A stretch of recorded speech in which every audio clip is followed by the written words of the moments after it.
केंद्रीय गृह मंत्री ये तस्वीरें फिर एक बार हम दर्शकों को दिखा दें। पुष्प चक्र गृह मंत्री अमित शाह अपनी ओर से पुष्प चक्र राजकीय सम्मान जिसे हम इस कहते देश के हैं, केंद्रीय गृह मंत्री आदरणीय अमित जी शाह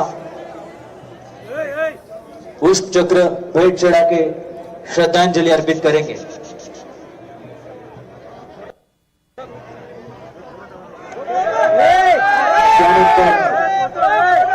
पुष्प चक्र वाहून श्रद्धांजली अर्पण सर्वांना विनंती असणार आहे की आपण जागेवर उभे राहणार आहात आणि सर्व वर्दीधारी 21 पोलीस जवानांसह जनरल सॅल्यूट करण्यासाठी तयार असणार आहेत।